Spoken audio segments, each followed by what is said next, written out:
And we're live. Hello, everybody, to another wonderful episode of Pen and Stylus. Woohoo! Tonight, we have with us Nathan Rackley, Ben Girven, and Jenn Myers. So, say hello, Ben. Hey! How's it going? How's it going? So, tonight we have a very special theme. We're doing tricks and treats. We're actually going to go over, for this show at least, for this next like 30, 45-minute segment, we're going to be going over a few different tips and tricks that we've learned with dealing with digital art, and we're going to start sharing that with everybody else. Now, I do think that I accidentally left, the stream started in my other window, and it started making noise. I muted cool. There it is. Yeah, so everyone's probably like, why is there feedback? Why am I hearing you twice? Well, I apologize. Anyways, so tonight, our theme is tricks and treats. We have beautiful stream art by Jenn, so thank you, Jenn. Jenn might be a little quiet right now. She's working on some stuff, but hey, can you guys all see like the YouTube feed? Because like, I can see the YouTube feed. I had to reload it and it came up. Oh, we got people watching. We do. Yep. Greetings, everyone. Yeah, for some reason it's not registering the number of viewers, but we do have viewers. Awesome. Hi. Yep. So glad to see that everybody is joining in on all the fun. So we've got a couple of different examples that we're going to be showing. Tonight I will be demonstrating a little bit about kind of how to work, how to digitize traditional line art that you have for doing comics or other types of projects that maybe you don't have a scanner with you and you want to be able to take your art and put it on the computer so you can work with it. And then we've got Ben has something. What are you going to demo, Ben? I'm going to try to demo.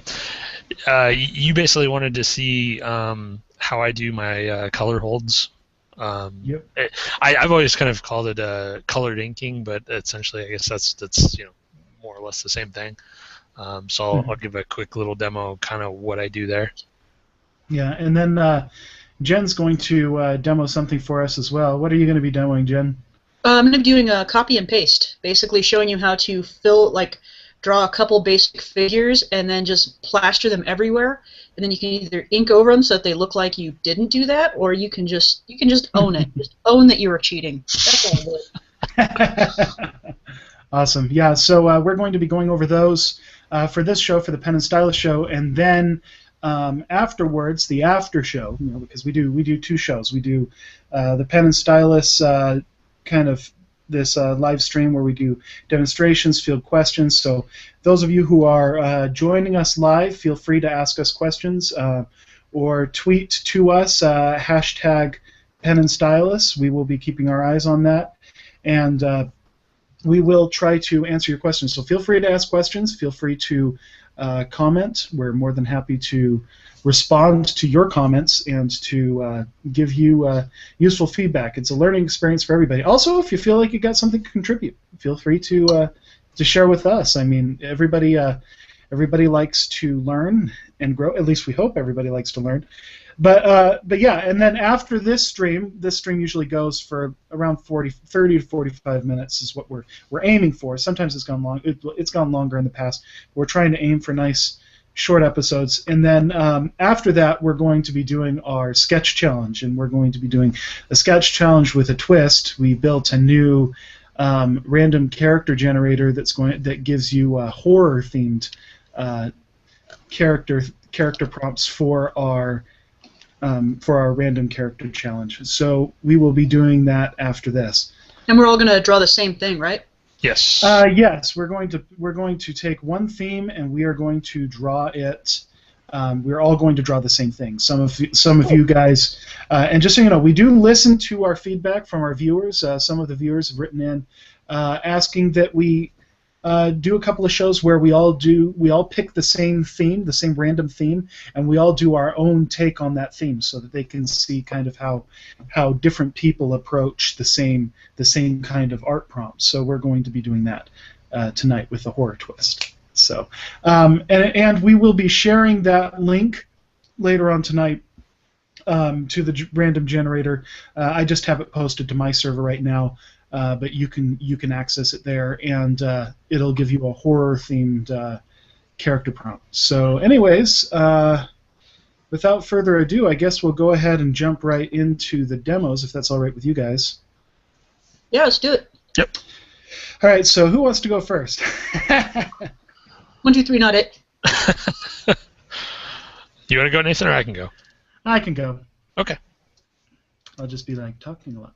Woo! All right, so I will jump over here to screen share, and I will share one of my monitors here. Start screen share. All right, so you guys should at least at some point start seeing my computer monitor. Yeah. And if you do not, let me know. So anyways, what we want to do is we want to be able to take kind of a basic image and then,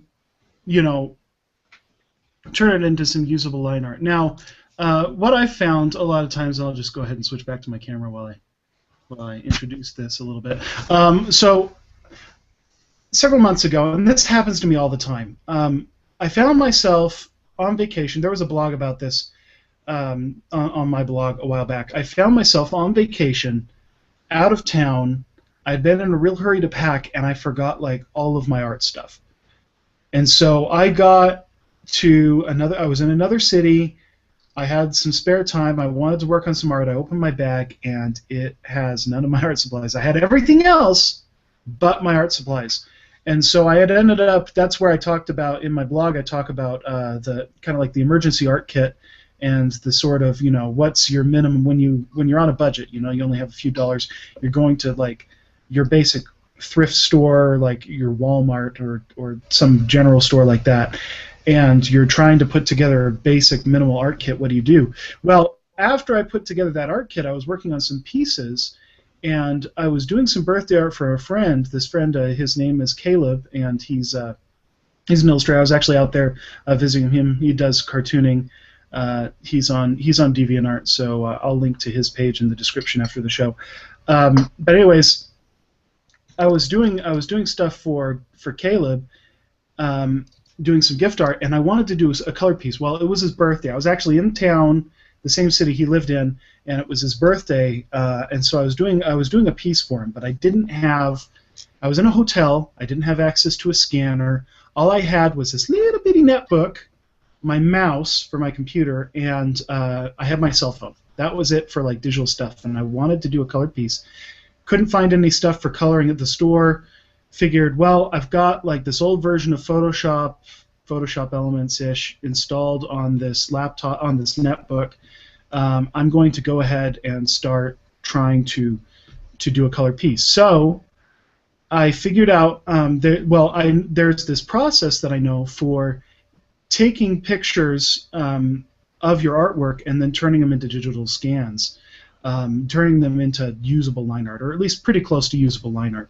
Now this technique works for, I'm going to go ahead and switch back to my monitor again. So this technique, I'm just going to bring up an example picture here. Okay, so this is a piece I did a while back for my friend Shane Jensen. He does some writing, and he does some art over on DeviantArt. And this is a piece of gift art I did for him, but actually this is very similar type of image to the one I had when I was on this trip. I didn't have a scanner, so what I did is I just set down my picture and I took a picture of it with my cell phone. So one of the things with cell phone cameras that a lot of people know after doing a lot of photography with them is that the camera isn't the best. I mean, it's got noise in it if the lighting conditions aren't perfect. Sometimes they're kind of pixelated, or they compress your image in a funny way. It can be a real pain to deal with these types of images. Well, there are a couple things you can do if you're trying to take your image, and this works for even for handheld digital cameras. It doesn't matter what you're using. This technique works for all of them. So there are a couple of steps you can take to actually make your image look better. And part of the first of those steps actually you have to do before you actually take the picture of your art piece. And this step, the important one, Shane is actually watching the stream. He says, yeah, that's me, that's my guys. Yeah, hello Shane, shout out to Shane. Anyways, this the steps you can take, the important steps you can take to improve the quality. Hold on, I'm going to switch back to my camera real quick. The steps you can take to improve the image quality when you're imaging your picture is essentially just lighting. You want to make sure that your art piece is lit well. That means either you use a lamp, but even that sometimes will give you uneven lighting. You'll know this if you try it out. You'll get uneven lighting if you use a lamp. So you want to try and figure out a way to get nice, even lighting on your picture. Some of the best results I've found when photographing artwork is to go outside someplace in the shade and set up your artwork in the shade and take a picture of it in the shade. Now you'll get a little bit of a blue cast usually to your artwork, but that's okay. You can correct that later on. The other thing, if you're indoors, is to put your artwork near a window, particularly if you've got something like white sheer curtains. And that'll diffuse the light a little bit so you get a nice even lighting on your picture. Same thing with if you've got a lamp with a lampshade, having your artwork close to the lamp to take your picture. With a lot of cell phone cameras and inexpensive cameras, they do not do well compensating in low light. So the lower light you have, the more noisy the image is. So you want to make sure you've got plenty of light when taking a picture. My camera, I've got a cell phone. It's like a Samsung Galaxy S2. So it's an older model, and it's got, when you're outdoors in the middle of the day, it takes great photos. Any other time of the day, the photos look absolutely terrible. So what you want to do is you want to just, okay, so the first step is have your artwork. Now this trick I'm going to show is based around black and white line art. You can do some stuff similar to this with color, but this is mainly for black and white. So you have to have your black and white piece.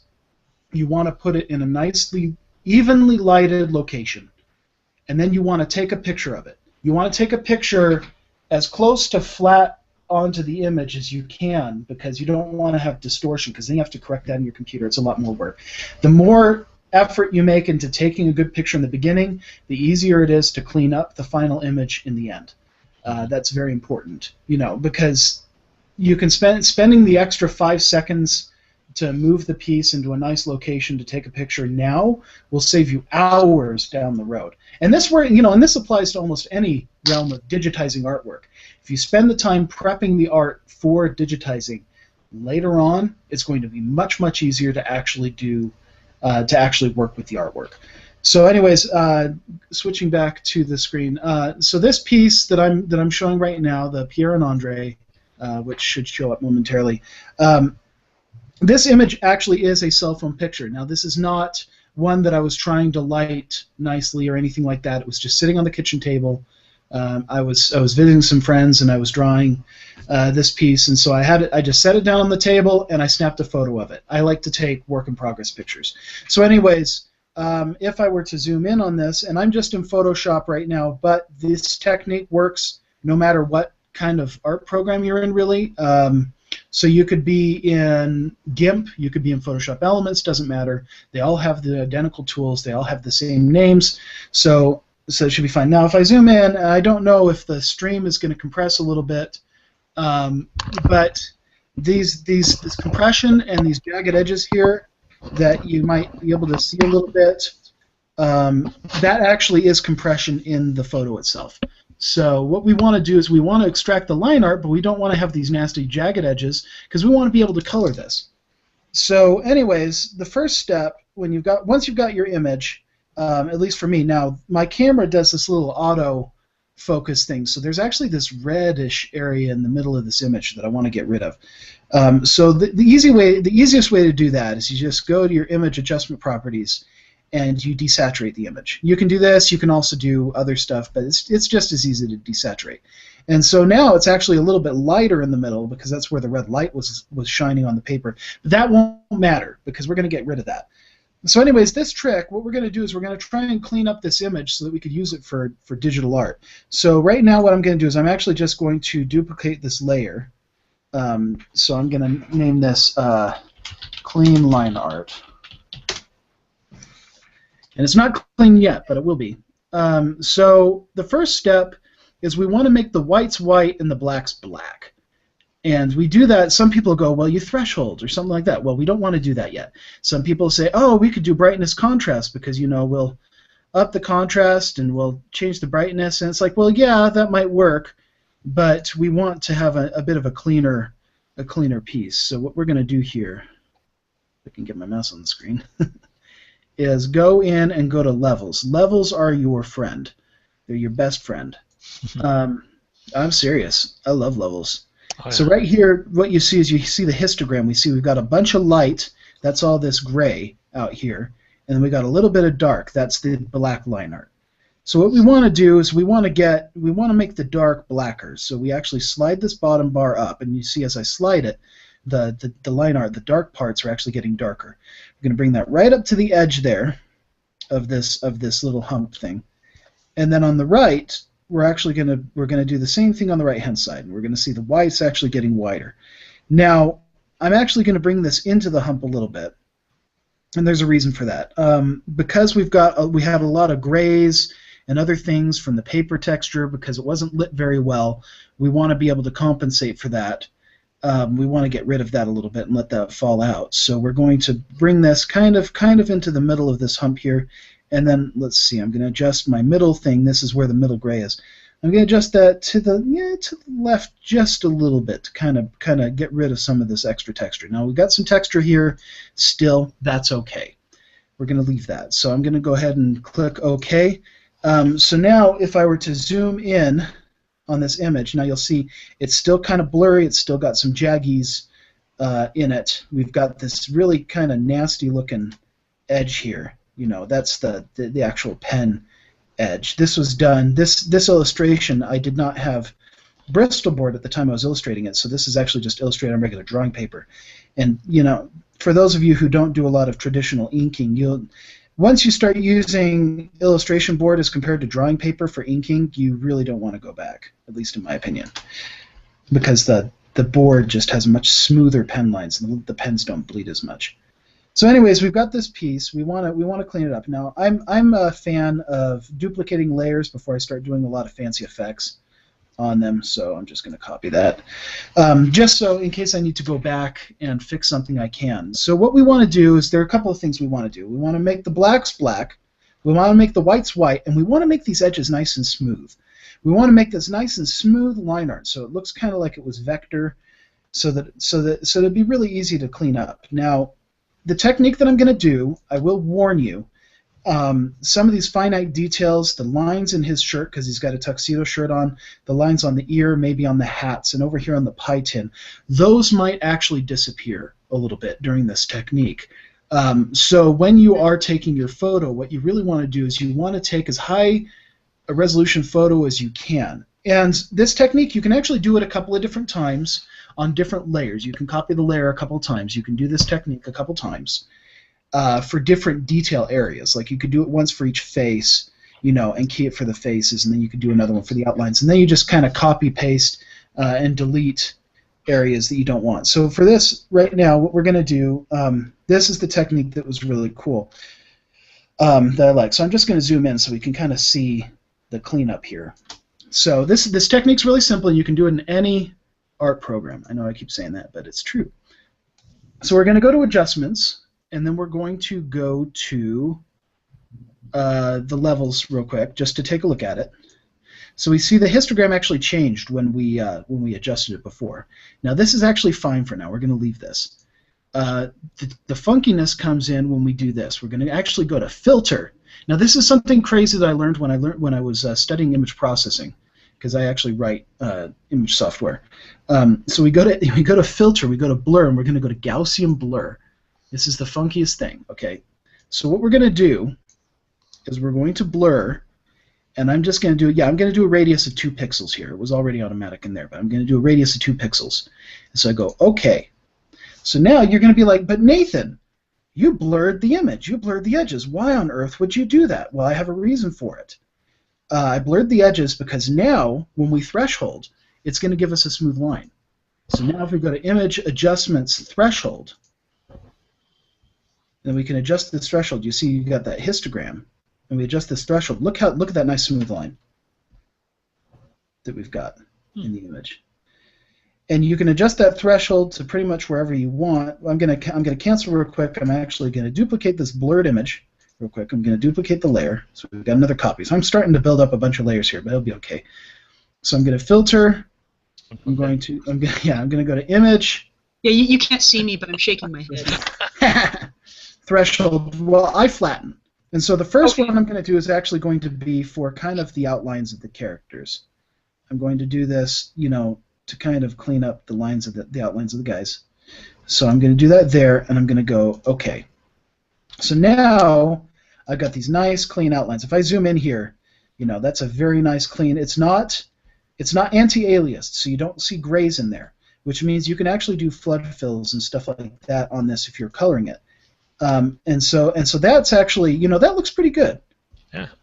Compared to the original, which is that, now we've got this, but we did lose a little bit of detail in there.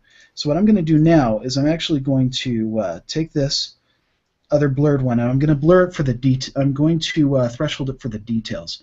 So I'm going to go Adjustments, Threshold.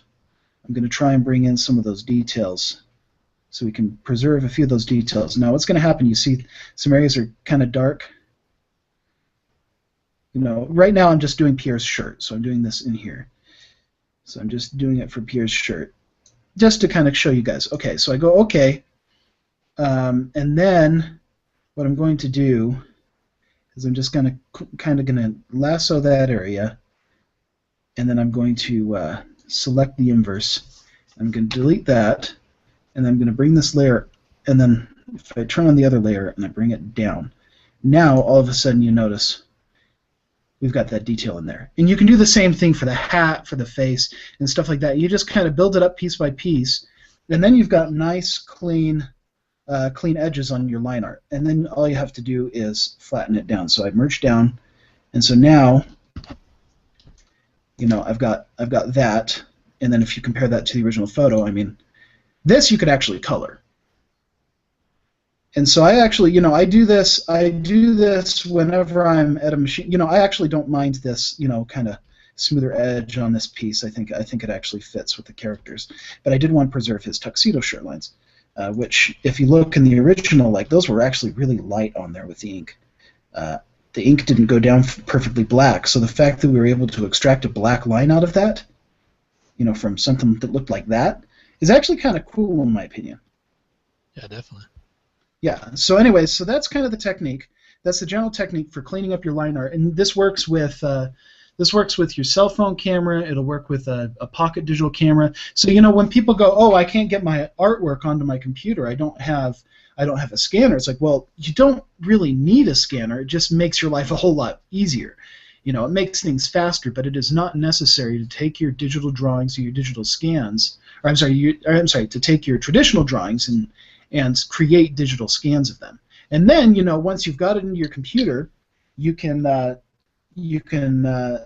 edit it and you can clean it up. So anyways, I did this process here. Now, a lot of times what you want to do is after you do the thresholding, you reduce the image size, and so that way you've got some nice flat edges, usually 50% reduction, and that cleans up. If you want to get your aliased edges back, you just shrink it, you downsample. But anyways, so that's my tip. That's my trick. So anyways, I found it to be pretty nifty, and I hope that the rest of you find it to be pretty nifty too. So anyways, who else would like to show off their trick? And special thanks to Shane for letting me use his characters for this demonstration.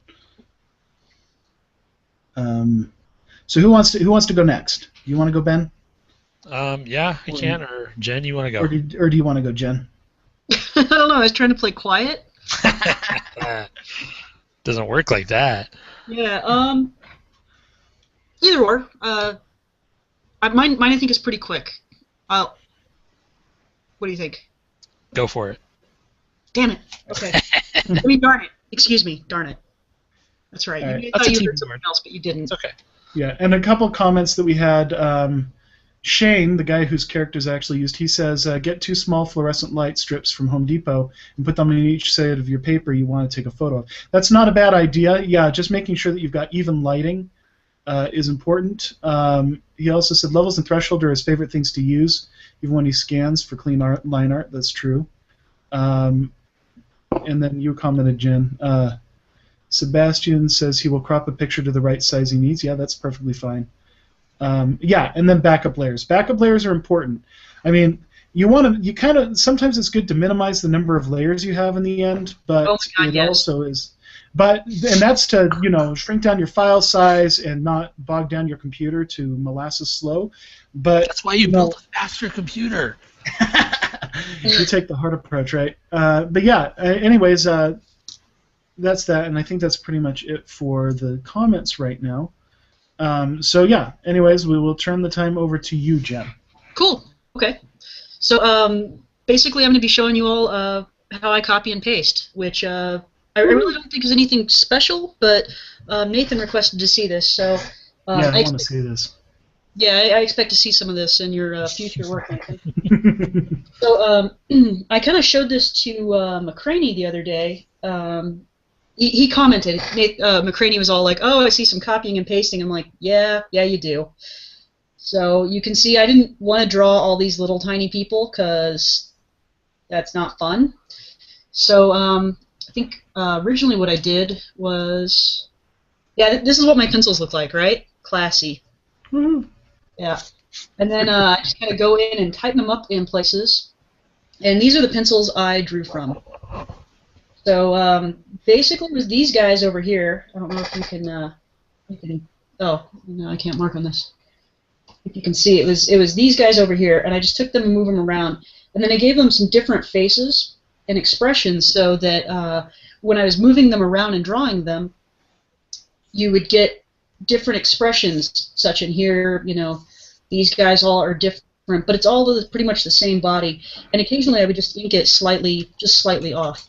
And then I think I just took the whole group and then moved it up here and put it up there because it turns out it gets covered by text, which this was early on before I realized that you should draw a little outline showing you where your text is going to be, because all of this stuff right here, I didn't need any of this.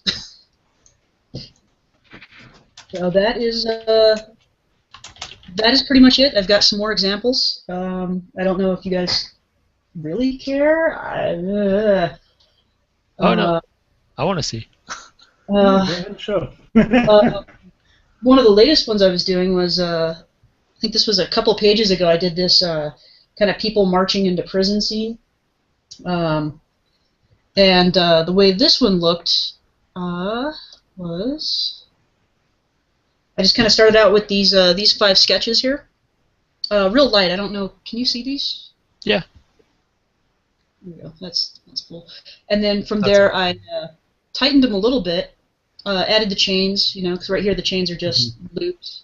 And then, kind of had these expressions, and then from there I took them and moved them off, actually I inked them. I inked the characters that I had.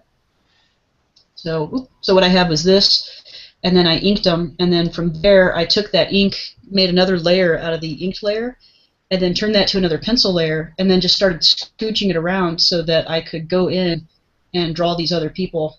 And I kind of kept things like, I treated it like pencils, but not faithful like pencils. Like I would, here, this might be a good example. Not that one. Here we go. So I would take a character like this and, using the right thing here, I would scooch them, and you had to be careful because some of these guys, like this guy right here, the guy with the crazy eyes, here we go, that'll be fine. He's very unique looking, so I would just kind of go up on him and just kind of use him as a basic outline, and then give him some different expressions, maybe like Like, oh no, I don't want to be here. I'm an innocent guy. Maybe even give him a fuller beard. But then you're maintaining kind of some of those general contours, but you're mainly just taking your other ones and using them as a guide. Exactly, yeah. That seems like a really good time saver. Yeah, so that's what I do is so I ink in parts. Like I usually ink before I'm actually like ready to ink. But then and then that way I can take the stuff that I did ink and turn that into like another layer of pencils. Mm-hmm. That's very cool. So now I have this guy that looks completely different, and then I can turn off that under layer and then just even give him more differences if I want, So that's basically it. Is I just kind of use the pencils and I just really just don't stay faithful to them. Like right now, what I'm working on. Where is it? This page? Nope, not that page. I mean, yes, eventually it will be, but oh no, I'm totally lost. I think it's this page. Yes. Yes. Okay, so right now this is the page that I'm working on for tomorrow, and there's a very good chance it will not be done. Okay, so there's my inks. See, too many layers. I've got like 2 pencil layers here. I'm just lost. All right. Oh, and you can see. Check this out right up here. This is crazy important. Having this, knowing that any detail I want to put in here, I don't have to put any detail in this. Because otherwise, I will drive myself crazy. All right. Pencils I want. This is what it looks like without inks. Classy stuff. Yeah. So you like to pencil very loosely then? I don't like to pencil. Yeah. I don't even like to pencil. Your pencils look a lot like my pencils actually for a lot of my pieces. Oh, okay. I have this kind of bipolar thing when I do my pencils where I have some pages or some panels have very, very loose, very nondescript pencils, and then other panels are like super tight and detailed and crazy. Yeah. But yeah, so yes, exactly. Because sometimes you're feeling it. You're like, yeah, I really like where this is going, and you just keep doing it. And you're like, all right. So so I just turned that selection into another layer, and oh, that doesn't matter. That's on the other page. And then so now I just go up to inks and I just start following these boxes, pretending that they're buildings of some sort. Nice. Oh, see, look, check that out. I don't even need to be here. Oh. But of course, that's exactly where I go. Nice. All right, so let's try over here then. Not working. There we go.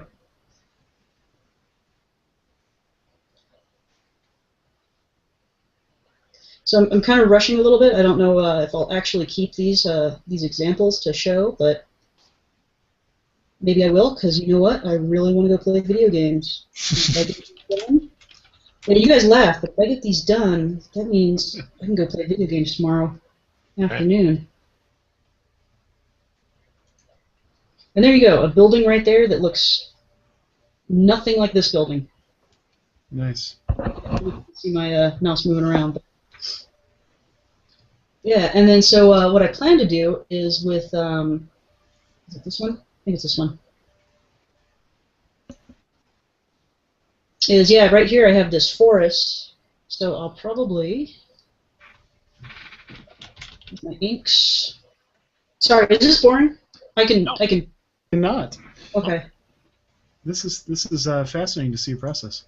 Okay. Trees are great because you can be really wobbly and wrong with them, and it's okay. Mm-hmm.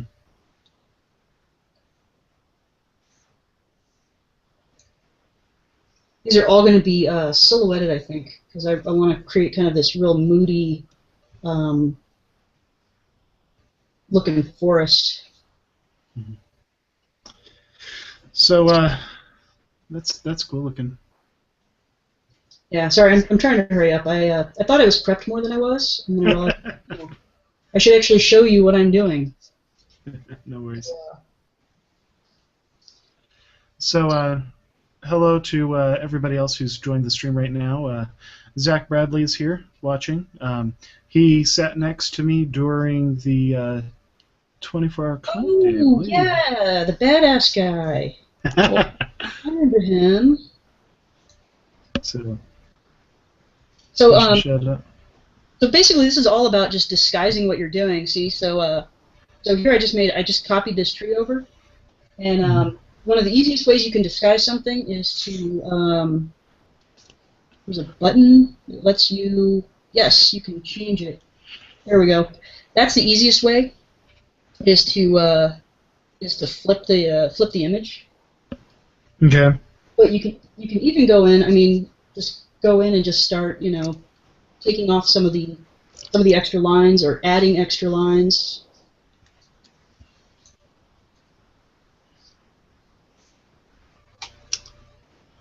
So I got a question for you, Jen. Yeah. Have you ever tried doing something like this with vector layers? McCraney just showed us vector layers, and I'm not ready. I'm not ready for them. Okay. Because one of the cool things about the vector layers is you can actually go in, and it's something I used to do all the time with my comic Lakewood, if I was duplicating a background element or a background character or something like that. Because my comic Lakewood was all illustrated in Adobe Illustrator, so it was all vector. Is you can go in and you can actually manipulate individual lines. Right. So that way it doesn't even look like this. It doesn't even look copied and pasted. Yeah, and yeah, you could totally do that. I mean, usually I just use it for penciling, not for inking. Mm-hmm. But because I know that this is going to be silhouetted, I'm kind of like, yeah, it's all right. Mm-hmm. Especially if you've got some background you're going to be repeating across multiple panels. Oh, Getting yeah. some sort of skeleton structure up there. I don't see anything. Yeah, actually, that's a good point. Which comic is it? It's in this page. No, I totally did that with a page, and you can see where I kind of it's this guy. Sorry, this is the last one, and then we'll let Ben get in there. I'm fine. I'm cheating because I'm working on mine while you're working on yours. Ben's like frantically prepping his. I'm just kidding. Oh, I am. Today was crazy at work. I was planning to do some of this today at work, and I didn't get a chance. Oh, Ben, bad. I know. It's horrible. I know, actually having to work. Lame. Work. Okay, so what I've done here. All right, so we've got this panel here, and or this page here, and in it, this guy is he's supposed to become more and more demonic looking talks. And I didn't want it to be obvious that I just copied and pasted, but I totally did. It doesn't look like it at all. Yeah, you can see right here where I just copied and pasted, and then I just did a little bit of detail work on his mouth and on his eyebrows. And so it's using the same pencils to get different inks, because it's really hard to ink the same way twice. At least it is for me. So it's just easy to, I don't know, fake it. So one of the cool things I've noticed about a technique like this, and I've used something similar in the past, is especially if you're doing it with the pencils. Like this is one of the big advantages to penciling or working with your pencils digitally, is that you can, because the pencil isn't the final piece. The pencil is just the base structure upon which you're doing your inks. And so, the fact that you're copying and pasting your pencils, if you're inking each panel separately, or the main parts of the panel separately, it's not going to look identical because you ink them separately. Right. I actually, whenever I do, copy inks over, I have to rework the inks quite a bit to make sure that they don't look the same. At which point you think, oh, well, why didn't I just ink the whole panel on its own to begin with? But yeah, the copying and pasting of pencil stuff, especially if you got a whole lot of repetitive things just to kind of get that texture and that structure up, I think that's actually a really good time saver, because it also keeps you from having to over and over and over again pencil the same image, which could just drive you crazy. Yeah, and now that I know about 3D modeling ability, like that's going to be driving me nuts now, because I'm going to be like, oh, I can just build my own 3D models and I can just use them whenever I want. It's like, no, don't do that. But yeah, that's it. I mean, 3 different panels, same pencils. I know that there are some of the modern comic art tools. I know Manga Studio does this, but you can have mannequins, character mannequins that you can pose. Yeah, I haven't played with that yet. I haven't messed with them, but apparently there's some way that you can rig your own 3D models to load them into the world, which I could see, for things like, let's say you're doing a comic where you have a city, and you're going to be in that city a lot, and you want to do a bunch of different camera views of the city, high, low, sideways, it might be worth developing a 3D model or very, general mock-up of kind of what the city looks like, and then load that in so that way you can use that as kind of like your pencils. Use it as your base. I'm not saying use a screenshot of the 3D model, but just using it like your pencils so that you can draw on top of that. Yeah. Yeah, yeah. I know there are a lot of professional companies that do that. You see it a lot in professional animation where you can tell that they used a 3D model as a base before they drew on top. Not that that's a bad thing. I mean, no, it's pretty cool. I mean, no, I do not want to save. I completely forgot what I was going to say. Oh, I'm sorry. 3D models. Oh, yeah, I was trying to use 3D models in this right after McCraney was talking about it. What a nightmare. This thing went all over the place. I finally got it. Oh, my goodness. Like, I don't even know where the copter blades are. Like, I think they're way down below. Like, I flipped this thing around wrong. I did all sorts of crazy things. Like, but, yeah, I mean... It's tracing, Well, not necessarily. I mean, okay, yes, there's an element of you have this kind of thing in front of you that you basically didn't have to come up with from scratch, but at the same time, what you're doing is you're kind of using it. I mean, okay, let's be honest. I mean, comic books, especially this kind of artwork, people are going to look at this thing for 10 seconds and move on to the next thing. So, we're spending, hours upon hours upon hours upon hours for each panel that's going to get looked at for all of about 10 seconds. So, if there are shortcuts available to us... I forgot to draw the landing gear. That's going to drive me nuts. Oh. If there are shortcuts available to us, none of us are professional artists doing this, making a living. We're not going to get held to the same, standards that some of the other guys would. So if we have an opportunity to make something go a little bit faster, for us, I don't see that it's really a problem. I could be wrong. I don't know. No. Well, I mean, it's important to hold yourself to standards, but I personally, okay. When, at least for me, when I see a tool or a technique that's going to speed up my process, I don't see anything wrong with that. When you start getting into commercial art, when you start getting into, doing drawings, doing production pieces, and you have to produce them on a regular basis, it becomes, these time savers. Time is money. I mean, it's some people go, well, do you really need that tool? You go, oh, I'm going to drop, $1,000 on the new Adobe Creative Suite. And people go, well, why are you going to drop the money on that? It's like, well, because it has this tool that's going to speed up this one little process of mine by 5 minutes every time I do it. People go, well, why are you dropping $1,000 on it then? It's like, well, because I do this thing that saves me 5 minutes 100 times a day. So now I'm saving myself 500 minutes. I'm saving myself hours upon hours. And time is money, and so it ends up paying for itself. So these little little tools, little tips, little tricks that can help you speed up your process and get things to go faster actually do end up making you money in the end. It's one of those investment things. You kind of have to forward think. But loading in a 3D model and then inking on top of it, you still inked it.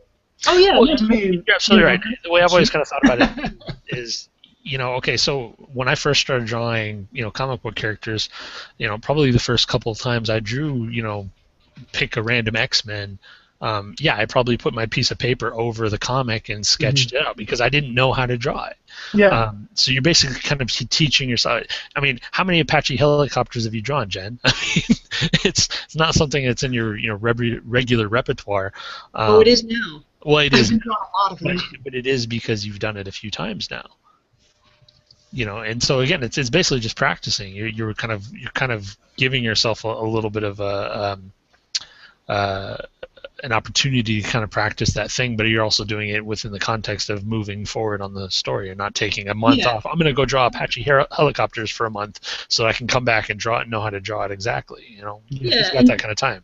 And you guys know how I am. Like sometimes I'll be like, didn't get that hand right. Oh well, I'll just move on. Yeah, and there is a certain point, especially when you're doing stuff like this, where you're producing the artwork on a regular basis or consistent basis. This is a big thing in webcomics and in comics in general. You get to a point where you got to say it's good enough and move on, and not just sit there and keep reworking it. Because, like Ben said, a lot of times with comics, people read it for 10 seconds and then they move on. A lot of people aren't going to sit there and stare at the art unless they're buying some original piece that they're going to be hanging on their wall. They're not going to be staring at this for a long period. What kind of drives me nuts is I've seen some original art. Like it blew my mind the first time I saw like a professionally produced comic book page, and they used like whiteout to like mistakes. Like it blew my mind. Oh yeah, because they get rid of that in the post, right? Yeah, I was actually kind of just like I felt like really, I don't know, like there was some emotional reaction there, and I still don't know how to deal with it. Like they made mistakes? They're not allowed to make mistakes. Well, no, I was actually much less kind. I was more like, what? They're selling that crap? They should redraw it. What are they doing? Mm-hmm.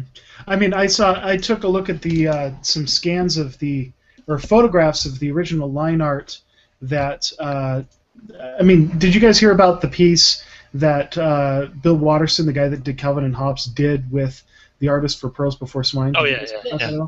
Well, the original artwork went up for auction, so on the auction site they actually had photographs of the original pieces. And it's really funny to look at it because you see like these little pencil notes like, okay, Bill, this is the panel that you're going to be drawing here. Like little notes, little arrows and stuff. And you see like scribbles and other things. And then like for some of the lettering, like he literally cut out and pasted, like he tried lettering. You see he like whited it out because he screwed something up, made a typo, cut out a piece of paper, lettered on the piece of paper, and glued it to the original artwork. So you got this like physically copied and pasted original artwork with stuff that's kind of patchwork going together. And if you looked at the final piece, I mean, you would not be able to tell because they cleaned it up, they got rid of the edges and stuff like that. Just the black and the white, kind of like the trick I showed earlier in the show. They just kind of did that. They cleaned it up and they got rid of the other stuff, and you just don't see it. So yeah, when you see the original artwork, you're like, wow, these guys actually make mistakes like me. Or well, yeah, they're just really good at cleaning up. Yeah, you just clean it up. Move on, because time is money. Yep. All right. So anything else you wanted to share, Jim, before we jump over to Ben's tip and trick? No, that was pretty much it. All right. Well, then we will jump over to Ben. Hello, Ben. Hello. How's it going? Yeah, I can see myself in the corner. A little over the shoulder camera. That's kind of cool.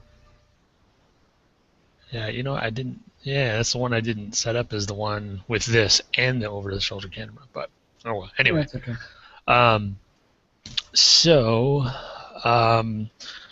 So you wanted to see kind of how I do color holds, and I still think that was a really funny term because I honestly hadn't ever heard that term until this year. To me, I had always called it colored inking, so to my dismay, when I first started, and I'm all self-taught. I have no, I've everything I've done, I've kind of learned by mistake. So years ago, I had seen some cool production. If I remember, they were just neat illustrations, and they had started playing with.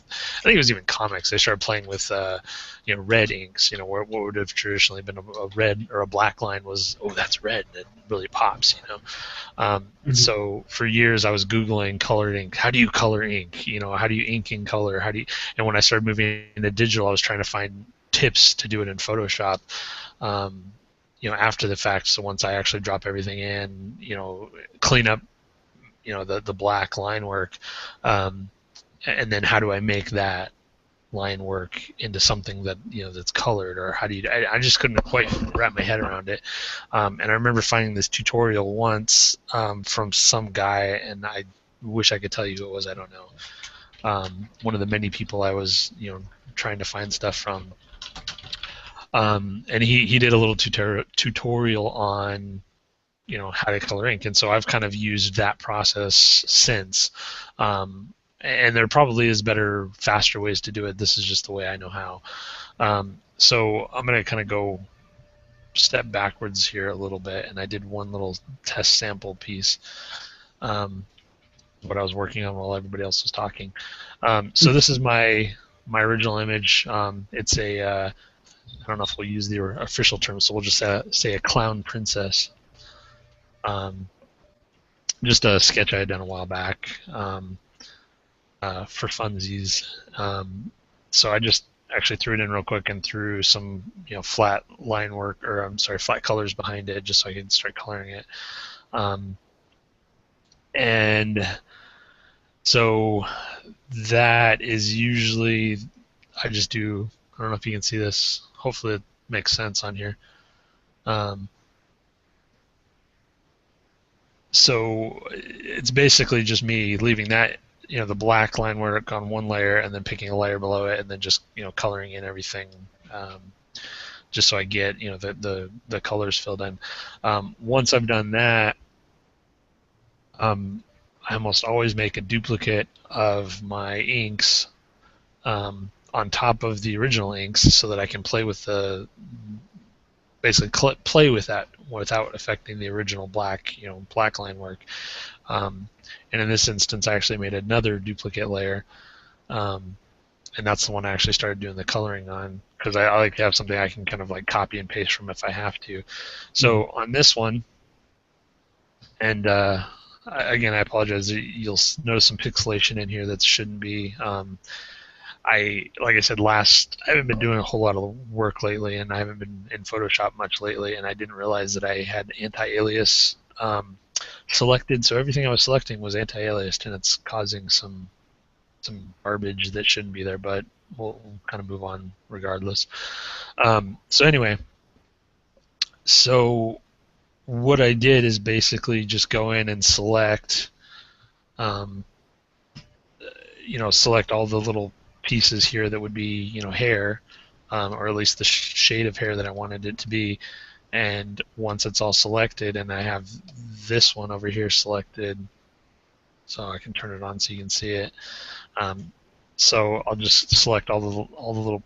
Oops, stop it. So I've selected, basically just outlined everything that I'm going to color or change the color on. Obviously, like leaving out this little hair tie thingy, because I want to change this to kind of like a darker or like a lighter than black, but darker than the purple that's here. So once I have that, the thing I had learned is, as long as I have kind of everything selected on this other layer, if you hit Control U, that brings up your hue saturation, and then I go to click this little button here that says Colorize, and then once you do that, you can start playing with the values here and change the opacity of that selection. So this is your colors, this is how well, saturation obviously, and so if I want to do something kind of purplish, I can kind of pick something right about in there maybe. Now the trick, like I said, you have to do this colorize, because if you don't click the colorize, it doesn't quite do it correctly. And then once I do that, then that's that. And I put a little bit of shadowing in there, but so that's basically it. And it's just basically that, and repeated over and over again. I did the same thing on the lips. I made those a little more red than black. Might do something. I like to do the nose, especially maybe some of these other little nuggets around. So now on your line art layer, did you say what's the setting? I can't quite see it. That your layers are set to. Are they multiply or are they? The bottom one. So my actual ink layer is multiply because I want that to be on top of a white. And then how did you separate out your inks again? Just.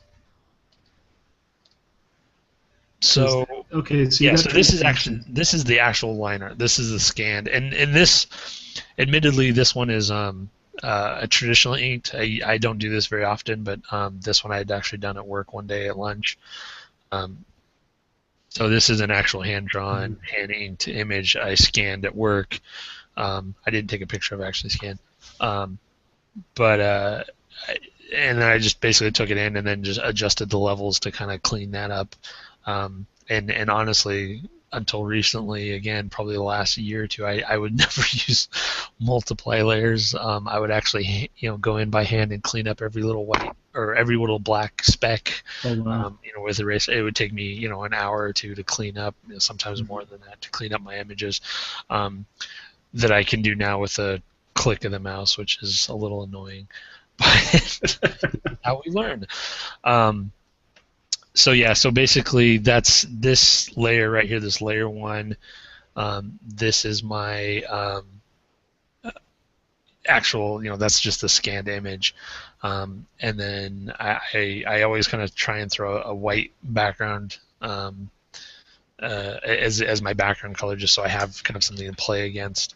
And then as long as I'm underneath the actual black line work, that's where I do my color layer. So that's where I kind of go in and start doing all my flats. And then usually I'll keep any sort of like weird funky shading or anything like that on a layer right above that. And then as Jen can attest, that's usually where the bulk of my layers come in. As I'm coloring, I usually stack layer upon layer upon layer upon layer of different kind of different opacities, maybe not opacities, but my coloring tends to be kind of it's stacked. I usually do a flat layer, and then I do a layer on top of that, which is like 30% opacity, and then I just do black and white. Blacks for highlight or for shades and white for highlight, and then a lot of times I'll stack another one on top of that at about 30, 35, and then I'll just kind of keep stacking. So that kind of gives me this stair step kind of look to things. I don't do the painted kind of look very often. I do a lot of the kind of stair stepped. Crazy pants? Is that the word you're looking for? That's the one I'm looking for. Thank you. Yeah. Coloring. That's just kind of my style. That's what I've Again, I did a lot of stuff in a vacuum, so I didn't have any way to do it other than just the way I could figure out how to do it, and that was, oddly enough, this style actually started with me doing something akin to a webcomic. I was doing a comic with a friend of mine, and I was looking for an easy way to kind of put this together in it. So we started off with literally just okay, we're going to do a flat color layer, and then we're going to do a 30% opacity black layer, and I just did flats and shades. And then later on, that kind of, okay, I'm going to add a 30% white layer, and then I'd just kind of over time, I just kind of kept stacking on top of each other till I came up with a look that I like. Yeah, if you ever end up working, if any of you end up ever working with Ben and you have to share art files with him, it's a mess. Sorry, yeah.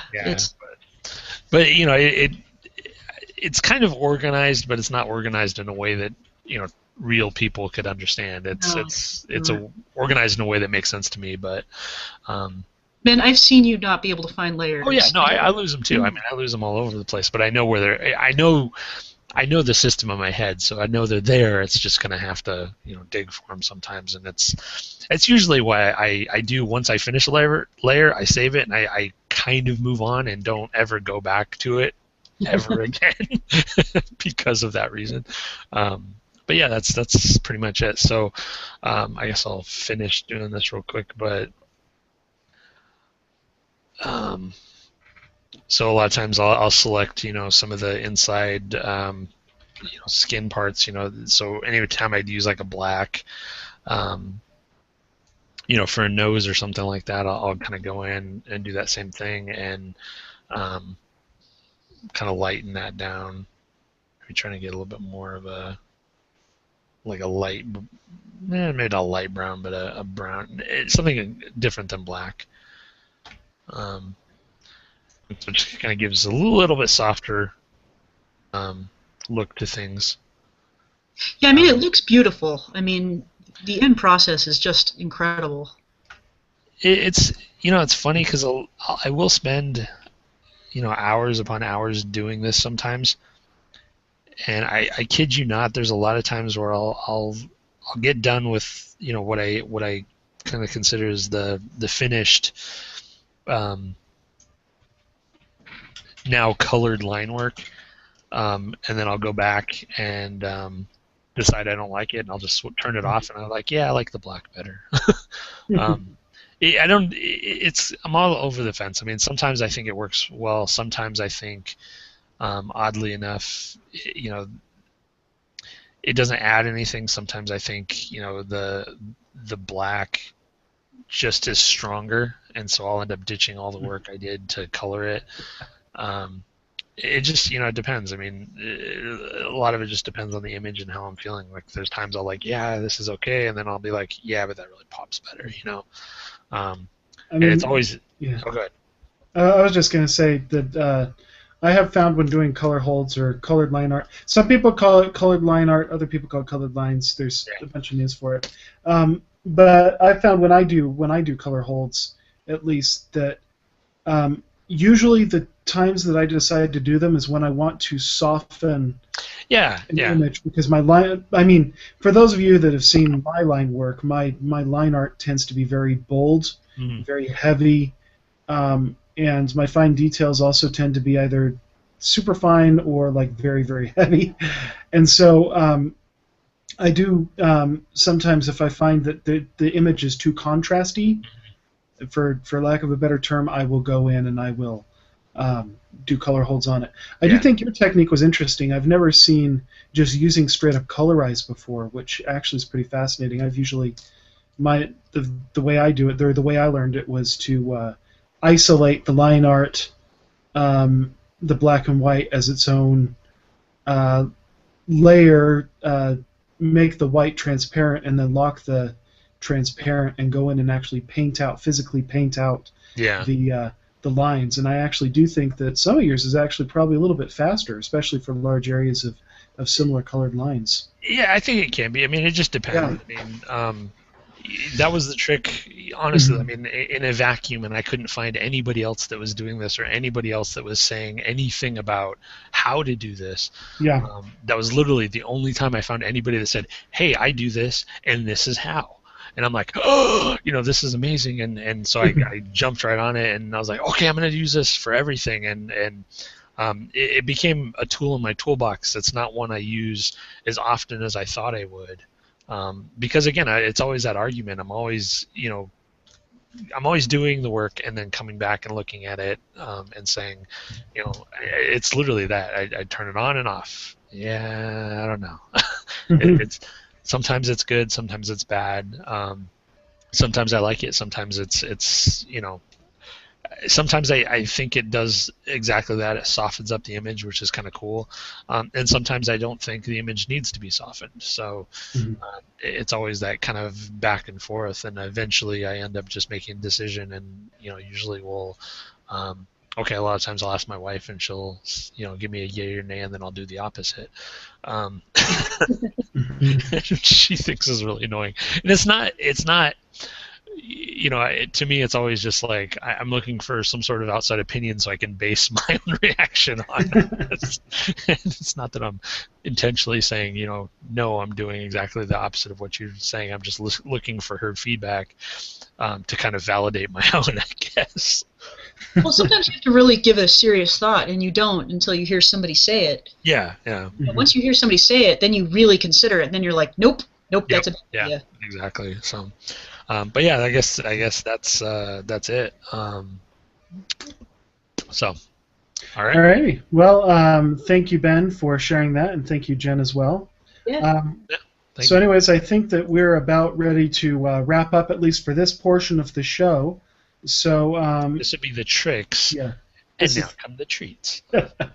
The drawing challenge. Yeah. So thank you to everybody who came out for this stream. We will be starting the next stream, and I would say about 10-15 minutes. So around just after 10 o'clock Mountain Standard Time, we'll start the drawing challenge, and we will have some random sketches for that. And we will share the link so that you can get random horror sketch prompts as well, and so that you can participate. And don't forget any kind of random character sketches that you guys do. Feel free to post them to the Pen Stylus group over on DeviantArt. That's penandstylus.deviantart.com. Also follow us. We're going to start using the Twitter account at Pen Stylus a lot more here in the near future. But for now, feel free to work on random characters and other stuff. For that, but feel free, if you guys have questions or ideas or things you'd like us to go over on a show in the future, let us know. Send us an email or a note or a message through YouTube. Doesn't matter. We do read everything that comes in. We had some suggestions about the character challenge thing that we're going to be trying to implement tonight. We're trying to make this show better for you, so it's a learning experience for everybody. So yeah, feel free to participate. And then in future episodes of the Pen Stylus Show, we're going to start having some other guests come on and share some of their techniques and experience with us as well, which is going to be kind of fun. I think we might try the next one or the one after that, I think. So, yeah, pretty soon here. So anyways, thanks to everybody for coming out for this. We will be posting the link to the next stream, the character challenge stream, in a few minutes once we get that all set up, and that will also go out on Twitter and on the Pen Stylus DeviantArt page. So thanks once again to everybody for coming to this stream, and we hope you all have a wonderful evening. Cool. Good night. Thanks, guys. Goodbye. Take it easy.